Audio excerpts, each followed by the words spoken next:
Yeah, Allama Nawawi rahmatullahi, he brought about a different topic. Babul Raja, may have hopes in Allah subhanahu wa ta'ala. Yeah, there's two things. One is to have hopes, and one is to have the fear of Allah subhanahu wa ta'ala. And a person's iman will not become complete till you don't have hope and fear of Allah subhanahu wa ta'ala. That's why Allah has written al-iman bayn al-khawf wa raja, that iman is between fear and hope. So a person only got hope in Allah subhanahu wa ta'ala and does not have the fear of Allah subhanahu wa ta'ala, then his iman will not be complete. The person only got fear of Allah subhanahu wa ta'ala and no hope in Allah subhanahu wa ta'ala, then his iman will not be complete. Allah subhanahu wa ta'ala says, Inna Allah la ya'usu min rahmatillah illa al-qawmul kafirun. And only those people who stay away from the rahmat and the mercies of Allah subhanahu wa ta'ala who don't believe in Allah subhanahu wa ta'ala. For a mu'min, for a believer, these two things are necessary. To have the love for Allah subhanahu wa ta'ala also, to have hope in Allah subhanahu wa ta'ala also, and to have the fear of Allah subhanahu wa ta'ala also at the same time. We find in the world also, these things are also apparent. We find wherever you want somebody to do something, then either you will encourage him to do something, give him some hopes, then he will do those things there. Otherwise you frighten him and warn him, then because of that he will stay away from something. So thus is a natural thing in the instinct in the person. When you give hopes to somebody, then the person, because of hope, he does that work quickly. And sometimes you warn the person of something, they'll stay away from those things. So these things are a natural thing in a human being. That's why they said that jalb manfaat, whenever you find there's some benefit in it, then the person will go forward to try and achieve this thing there. And the second thing is called dafa mazarat, where a person, there's harm for a person, the person will stay away from those things. So these are the principles where a person's behavior is centered around, that wherever there is hope, where there is any benefit, then the person will go forward to achieve that benefit. And wherever there is some harm, they'll try and stay away from that harm. From the Shariat, whatever command Allah subhanahu wa ta'ala has given us, and we are bound to obey commands of Allah subhanahu wa ta'ala. In those commands, so there's these two categories we'll find. That certain things we find which you got to stay away from. And certain things what you got to do. So one is called ma'murat and one is called manhiyat. Things which you got to do, that is called ma'murat, and those things stay from is called manhiyat is called. So those things which we must do, there's hope from Allah subhanahu wa ta'ala gives hopes to that. If you do this, then this will do, the promise is this for this. In other words, whatever work you want to do, Allah promise you something in Jannah for that. For example, you read the Quran, for example, on every ayat you're going to read, your stage will rise in Jannah. So there's hope for you that the more you're going to read, the more stage you're going to rise in Jannah. You read your 12 rakats and namaz and day and night and also in Aqada, then Allah will give you a palace in Jannah, a house in Jannah, Allah will give you. So where there is hope, then the person will do those things. So Allah Ta'ala has adopted the same thing. Allah has given you hope that if you do this, you will get this in return. And at other place, Allah Subhanahu wa Ta'ala says, if you do this, then you will get punished. And difficulties will be. So a person, because of that, he stay away from the difficulties. That's why you'll find among the Sahab, also you'll find among them also, they loved Nabi Kareem Sallallahu Alaihi Wasallam. So because of the love for Nabi Kareem Sallallahu Alaihi Wasallam, because of the love of Allah Subhanahu wa Ta'ala, they did a lot of good work they did. And at the same time, they feared also, because of fear, Nabi Kareem Sallallahu Alaihi Wasallam will get angry with them, will get displeased with them, they stayed away from a lot of wrong things also. So same thing was with us also, that we must have that hope and fear within ourselves, have hope, and have the love for Allah Subhanahu wa Ta'ala. Then the person, because of the love, he'll keep on doing everything that will please Allah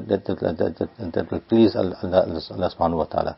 If you've got no love for Allah Subhanahu wa Ta'ala, then you've got a carefree life. It doesn't matter. It doesn't concern whether you do something good, something bad.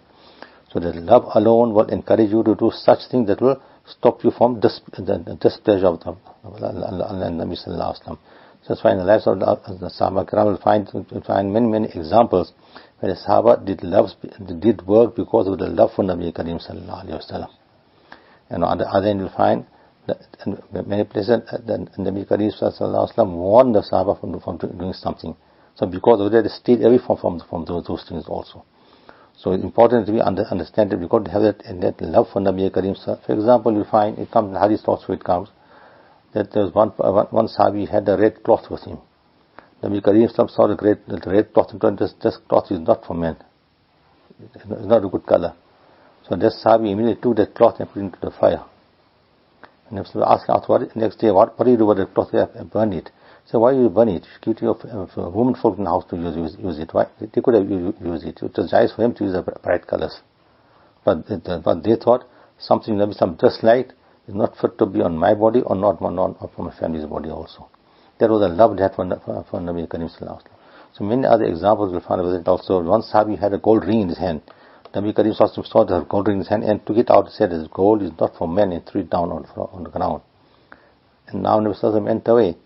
So other people told the Sahaba to take that ring and give it to your wife and children. He said, I'll never pick it up now. If some took it from my finger and put it down, I can't pick it up now. Finish. No matter how expensive it can be, I can't do it because Nabi Sallam disliked it. So they had the love for Nabi Karim sallallahu alaihi wasallam more than their likes they put themselves. That's whatever pleased Nabi Karim sallallahu, they did that to show the allegiance to Nabi Karim sallallahu alaihi wasallam. So the same Sharia is still with us also. We got the same ahadith with us also. Those same teachings of Nabi Karim sallallahu alaihi wasallam among us also. We got to try and check the status and degree of our iman also. We got to check now. How much do we love Nabi Karim sallallahu alaihi wasallam? How much do we follow the teaching of Nabi Karim sallallahu alaihi wasallam? How much do we stay away from those Nabi sallallahu alaihi forbidden us to do? That we got to take a stock of those things there. Hazrat Umar radiallahu ta'ala anhu will find that he also once said that if it is announced, for example, it is announced, besides one person, everybody will be forgiven. So say, I have a fear that maybe I'm that person who won't be forgiven, you say. And then the announcement made that all will go to Jannah, that all will go to Jahannam besides one person. Said that I got hope that I'll go to Jannah, inshallah. So we had a high degree of hope also inside, and high degree of fear also had within themselves. So that's what we got to acquire in our lives. Ali radiallahu ta'ala anhu, he also gave advice to his sons and told them that even if you got so much of neki, so much of sawab as the whole world with you, or all the people of the world you got sawab with you, then to also mean fear that maybe Allah Ta'ala won't accept this. And at the same time, if you got so much of guna with you also, then have this hope in you that Allah Ta'ala will forgive also, inshallah. So this fear and hope must be always in the person's life, then the person will remain on track. So Aisha radiallahu ta'ala anha, what she says that a small guna, no matter how small guna be, don't do it because it's a small guna. And a small good action, don't think it was a small action and leave it out also. So you don't know that good action can become means of your salvation also, and that small action which we are going to do will save you and will be means of salvation also. And that small guna will stay away from, they can also be for salvation. It can be. So you can't say that maybe that small little good action you are going to do, Allah forgive you because of that. Allah forgive you. And you can't say that small guna, you thought it was a small guna and you did it, that will become means of your retribution of Qiyamah. Allah take your task because of a small guna. So you got to keep this in mind. This small advices was to understand and to put it in practice in our lives. That whenever you see a small guna, don't never a small guna, do it never mind. You know that small guna can take you to Jahannam, can take you also. The small sawab, work of sawab to do, don't say small sawab. I got a lot of sawab. I don't need the small sawab. You don't, that small sawab can take you to Jannah. It can be a means of your salvation. It can be. There's one incident also mentioned in the Kitab. There was one pious person. Somebody saw him in his dream after he passed away. They asked him, how did Allah favor you? What happened to you? He replied that Allah being present in front of Allah subhanahu wa ta'ala, Then Allah asked, what did you bring? I started looking at all my action, what I did. Whichever action I was thinking of, that I thought that this has got some ulterior motives inside. There wasn't sincerity in it, whatever it is. Something, what must I present in front of Allah subhanahu wa ta'ala? I don't think I got any good action to present in front of Allah subhanahu wa ta'ala. Then all of a sudden I thought now, and that we think that one thing which I got is Tawheed. Tawheed will be something which a person calls the sincerity, that's the oneness of Allah subhanahu wa ta'ala. Tawheed means to believe in Allah subhanahu wa ta'ala with all his qualities, with all the sifat of Allah subhanahu wa ta'ala, that goodness, the badness from Allah subhanahu wa ta'ala alone, life and death is from Allah subhanahu wa ta'ala alone, and besides that many other qualities of Allah subhanahu encompassing Tawheed it is now. So that Wazir told Allah subhanahu wa ta'ala that I brought Tawheed, now I got Tawheed, which means I believe in Allah subhanahu wa ta'ala, everything from Allah subhanahu wa ta'ala's side. So immediately Allah replied, what about the night of the milk? So whatever the story of the milk was, one day at night he drank some milk and he had some pain in his stomach. So the morning people asked him, what's happening? He said, because of the milk I drank, the pain came in my stomach. So there, normally the person normally speaks like that. Because of this I got hurt, because of this something happened. It just comes out like that. But yet Allah is testing this, telling that now you said that milk, the pain was because of the milk in the ache in your stomach was because of the milk you drank. What about Allah subhanahu wa ta'ala? You know what Allah ta'ala cures a person also, Allah ta'ala makes a person sick also, Allah ta'ala helps a person also. Everything is under control of Allah subhanahu wa ta'ala.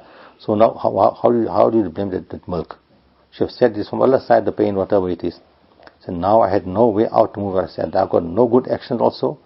And the thing that I thought was Tawheed, that also now is not acceptable. What has happened to me? So now because of this, I was quite worried now. And he thought that there's no way for my salvation now. Then Allah subhanahu wa ta'ala said, okay, never mind. Go, I forgive you. What happened there? What happened? What Allah forgive him now? So one day he was out of his house and he saw one small little cat was shivering because of the cold outside. So he felt mercy and felt kind towards the cat, and he brought the cat in the house, and in the house he had one small little coal stove, small little called angeti, small like a heater, and put a cat near that heater. After a little while, the cat felt comfortable, felt warm itself, stayed for a little while, and on its own the cat went away after that. So Allah said that because of the kindness you showed to the cat at the time of need, because of it I have forgiven you. But it is a small little action. You never think it to be something good also. You never think to be something of Sahab also. You never think anything about it. But that was the means of his salvation. So all the namaz he read, all the roza he kept, all the good actions he did, nothing was questioned. But this was questioned about the milk, and was forgiven because of the small action, but you don't even normally think to be ibadat also. In the hadith is another incident mentioned also of one a woman who had loose morals on. She was a prostitute, in other words. And one day she was going in the jungle, she was going somewhere, and she felt very thirsty, and she found there was a well there, and normally in the olden times find some wells they have a wall around it, some wells don't have a wall around it. So, and sometimes the water is deep in the well, so it has a little bit of stairs inside. Where you can go down the stairs and take water inside. So she went down, she drank water to a full, and she came out of the well. She came out of the well, she found one dog that was very, very thirsty, tongue was sticking out. So she thought how thirsty I was, and because of the thirst, I drank water inside. How is this dog going to go inside and drink water inside? That's not puppy, and the puppy. How is the puppy going to go inside and drink some water inside? So she went back again inside. And how much did they got water now? She took out the socks and filled the water in the socks. And now she to climb up the wall. She was catch both her hands. How she would catch the socks? So she took the socks and put it between the teeth, and she came up and fed the puppy water from her socks. On this, Allah Ta'ala liked this action of her so much, Allah Ta'ala forgave her. So imagine such a bad woman, committing so much of guna, and so much of the warnings we mentioned in the hadith for committing that type of guna, But by her just having been kind towards one small little puppy, Allah accepted that and forgive also. So to have hope in Allah subhanahu wa ta'ala, no matter how small that action can be, how small that deed can be, but have hope in Allah subhanahu wa ta'ala, Allah forgive us, that thing can be a means of our to save us. And sometimes a person thinks the guna to be very small, whereas that guna is not very small. And what is the meaning of a guna? Meaning of guna in a sense is to disobey Allah subhanahu wa ta'ala. Now Allah subhanahu wa ta'ala is our creator, Allah ta'ala is our nourisher, our sustainer, everything. We are such a great being we are so much indebted to him. To make do anything against him, against Allah subhanahu wa ta'ala, that is a sin on its own already, that is. Just displeasure of Allah subhanahu wa ta'ala alone is a sin already. And you can see the example in the world also. For example, a person, an ordinary person, you find, if you don't listen to any of his talk, whatever it is, listen to him, nothing happens. You won't lose out anything. For example, the king tell you something and then you disobey the king, then there you get punished. A beggar asks you something, you don't give beggar anything, nothing will happen. But if the king asks you something, you don't give no king, there will be punished, will be taken to task, The same manner here also, Allah subhanahu wa ta'ala is our creator, is our nourisher, our sustainer, and to displease our sustainer is something which is a very serious thing in other words. So here we find, to displease Allah subhanahu wa ta'ala, in other words, there is nothing small or big. Every small thing is to displease Allah subhanahu wa ta'ala also. So every guna is a big guna in other words. So we'll find, in the kitab we'll find there's a lot of discussion carrying on about the guna which is small or guna which is big. So here you'll find many ulama have come to that conclusion that whatever guna you do, every guna is a big guna, is a kabira guna, because you must see who you are disobeying. So there is no guna which is small, in other words. If Allah Ta'ala is so great, and you disobey Allah subhanahu wa ta'ala, then every guna is a big guna already. You can't disobey Allah subhanahu wa ta'ala at all, because of the greatness of Allah subhanahu wa ta'ala. And at the same time you find that there are some other ulama have differentiated and said that some gunas are big gunas and some gunas are small gunas also.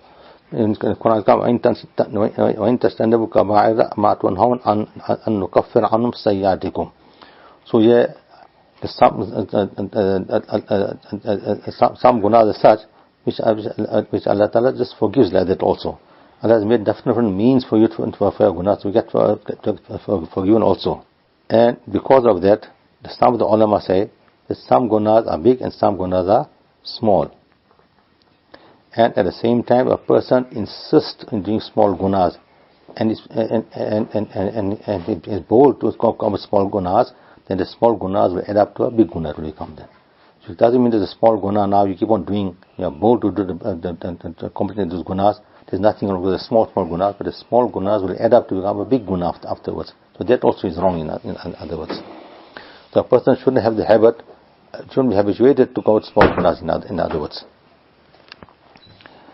There was one in the hadith, it mentioned another incident mentioned in the hadith. There's one woman, she had a cat with her, and she tied the cat up in her home, and she never feed the cat also. She left the cat loose, let the cat should go and look for his own food and survive. But then she kept the cat fastened in the house, and she never feed the cat also. With the result, the cat died. Then because Karim said that this person will go into Jahannam. Others will be punished because she left the cat loose, open. The cat look for his own food and eat whatever it is. But here you kept the cat fastened, never allowed the cat to go anywhere also, and never feed the cat also. So the result, it will go to Jahannam, will go. So it shows that the rights of one another is also very important. You can't harm or hurt anybody without any reason. That also is worthy of our retribution by Allah subhanahu wa ta'ala. Where this seems to be a very small incident, but here what Allah says shall be punished. So here where we mention the statements of Hazrat Aisha radiallahu ta'ala anha, it shows here also that we thought that that's a small little thing with the cat, whatever happened, but it's not a small thing. The big thing is eyes of Allah subhanahu wa ta'ala. The small thing was the means of a destruction in the hereafter. Find in the kitab of Sirah also find that Nabi Kareem sallallahu alaihi wasallam should also be very anxious to do more good work, that achieve more nekis, understand? Like the Sahab Karam also is not fine. They were also very greedy for do more good actions. Like how we are greedy for money and wealth, for wealthy, worldly things. They were greedy for the akhirah always, doing all the good works. How much, wherever the opportunity should do good work, more and more should do good work. Like we find, in our situation, for example, we find, if one side on the table you put some money, some cell phone, some food, whatever it is, and one side you put the tasbih, you put the Quran, and you can put a musalla, the hand will go towards the other side where the food is, where the money is, where wealth will go, it won't go, I think, will be in the side here. That is our conditions. But Sahaba was the other way around. They never worried the world, they worried more of the how to please Allah subhanahu wa ta'ala. So these types of examples you'll find in the kitabs again and again. You'll find this type of example you'll find. It's mentioned in hadith on one place where when Nabi Karim should go in Safar, and he's going on the journey should go, the Sahaba should accompany him, and the time should come now sometimes to do some collective work. For example, you've got to cook some food, for example. Then you go look for wood also, you go on the fire also, you got to cook the food also, you got to wash the dishes, all different the work days. So all the Sahaba should distribute the work amongst themselves. Nabi Karim said, I'll do this work. The Sahaba said, we will do all the work. Said, no, let me also do the work. Why must I stay behind also? Sometimes Nabi Karim should say that this is my responsibility. Sometimes said, don't think to be very weak. I'm also strong. I'm stronger than you also, sometimes to say. You make some excuse to do the work and take part in the work you do. No matter what little work it can be. Sometimes just to pick up one piece of wood from you to put in whatever it is. If you do some little work, that's also part of Sahab, it is in other words. Otherwise, Nabi taught us that no matter when you're doing collective work, even little bit work you do also, don't think that little work to be little. Because it's added to the work we have done and will be rewarded for that. The little work can be a means of your salvation, it can be. That's why Nabi Karim Sallallahu showed this in this incident here, that he did little work also. Sometimes some Sahabi are very weak, for example, or they are sick, for example. They cannot do work. So who will do their work now? So Nabi Sallallahu took a response on him that I'll do the work from their side, whatever. So this we taught was that whenever we work, whenever there's collective work to be done, at that time we try and do extra work or do whatever, little bit also try and do something. Don't become lazy and you all do whatever you want to do. No, we taught that we take part in the work, which is collective work always. And Hazrat says our condition is such nowadays, if somebody's been encouraged to do some good work, then the person speaks very boldly, then I've got a lot of neki by me already. So this to speak such words from our mouth is something show that how much of lack of interest we got in things we got in. And to speak something like that is very, very detrimental also. To say I've got a lot of neki, I don't want neki. What am I doing more neki? So these type of words we speak is something which is very dangerous. We don't speak things like that. And so what we discussed was Aisha radiallahu anhu, what she said, no matter how small action can be, a good action, don't leave it out because it's small, and no matter how small a guna can be, don't leave it because it's a small guna.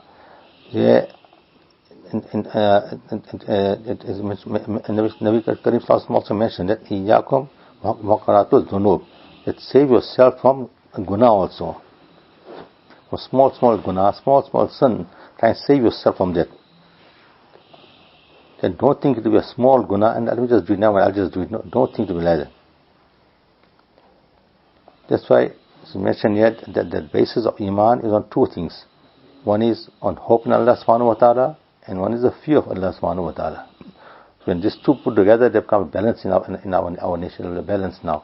That we do something because of the hope and happiness of Allah subhanahu wa ta'ala, and stay away from guna because of the fear and the punishment of Allah subhanahu wa ta'ala. So these things must be with us at all times with us, then there will be a balance in our nature, there will be. Yeah, Allah and Nabi Rahmatullah so writes that we could have hopes in the rahmat, mercy of Allah subhanahu wa ta'ala. And because of that, he has brought about this ayats of the Quran is mentioned. Before having this concept of having hopes in Allah subhanahu wa ta'ala, I was actually trying to understand one thing. Hazrat Rahmatullah said that we think that to make guna upon guna and then say that no, Allah ta'ala is very merciful, Allah ta'ala is very kind, Allah ta'ala will forgive us. And this is always on our tongue when anything happens. And to think in this way, that Allah Ta'ala is very merciful, very kind, Allah forgive all my sins, whatever it is, I don't have to worry if anything. This is completely out of text, out of context this is. And even if you got full hopes, and you got some proof, whatever it is, also that the guna will be forgiven by Allah subhanahu wa ta'ala, then to speak these type of things with pride or arrogance is not befitting a Muslim. You cannot speak such things. So I was also saying, let me give one small example. From there you can understand maybe what I'm trying to say. So say, for example, a person has got a knife. So what the knife starts cutting his hands now. So what will you say to that person? So what are you doing? How are you hurting yourself? Why are you cutting yourself? What does the person say? That don't worry, I'm cutting my hand, but I've got such a medicine with me. I've got. Then when I put the medicine, I'll get better quickly again. So what will call such a person? So and it says, so we're telling that what you say is definitely correct. What you're doing, that you got medication for it. But now to hurt yourself, to harm yourself, and not use the medication, whatever logic is in that. So it doesn't mean that you got a medication for it now, must hurt yourself, must cut yourself, and put yourself into difficulty. It doesn't mean that now. But the meaning of that medication you got is what? In case of emergency, or by chance something happens, someone get hurt or something, now you use the medication to heal yourself now. It means that the medication you got is to heal yourself at the time of accident or something happened by mistake, something happened. Now use the medication to look after yourself and heal yourself up. So a person who behave like that, just I got medication, I'll just cut myself. Those are people who are not intelligent people. Those people. An intelligent person will look after the medication at time of need. He'll use the medication. But the same say that sometimes will find some children or people who are uneducated, ignorant people, they may do something like that. Learned people will never do something like that. So if when a person has got guarantee also that my gunas are going to be forgiven, then too this person won't have the guts to commit more guna also. Like the person knows that if I would cut my hand, I'll go pain and difficulties. But I got a medicine to cure myself also. But still too he won't cut himself because he'll undergo difficulties to cure himself also. The same manner when person makes guna also, even if you got full guarantee from for example that I'll forgive all your gunas, then too that person is not correct for him to have the guts to commit any guna also, because that guna will be detrimental for him. That's why you'll find Fazal Amal and the Shaykh Rahmatullah has written many hadiths concerning this. That for example a person is namaz, that Allah Ta'ala forgives guna also. And ulama has written that means the small gunas we make, sometimes unknowingly make small gunas, that gunas get forgiven by reading our namaz also, by making wuzu also, by walking, going to the masjid also. All the small hadiths we find in the kitab is there, that our small gunas get forgiven because of that. But concerning the big gunas, the kabira guna, that will only get forgiven by making tawbah to Allah subhanahu wa ta'ala, being sincere tawbah to Allah subhanahu wa ta'ala, then all that big gunas will get forgiven. That's why you'll find come the hadith also, man qama laylatul qadr iman wa ihtisaban ghafara lahu ma taqaddama min dhanbihi. So a person who in Laylatul Qadr stays awake and make ibadah of Allah subhanahu wa ta'ala, Allah forgive all your sins. What does that mean? It means that there is minor sins, small sins, Allah Ta'ala will forgive his small sins. Shaykh Rahmatullah alayhi, he wrote something from his father, one of the Sahab Rahmatullah alayhi, he says that why the exception has been put there that the small gunas will be forgiven, because a mu'min, a person who have proper iman in his heart, will never commit a big sin. It's impossible for him to commit a big sin. Only small sins unknowingly he'll commit, but purposely he'll never commit a sin. A mu'min. That is a sign of a good mu'min. So that's why the big guna, the person, a mu'min will never combat, and he commits a big guna, immediately make toward to Allah subhanahu wa ta'ala. And this guna is forgiven by all the small amal. Is the small gunas the person does unknowingly, does the small gunas.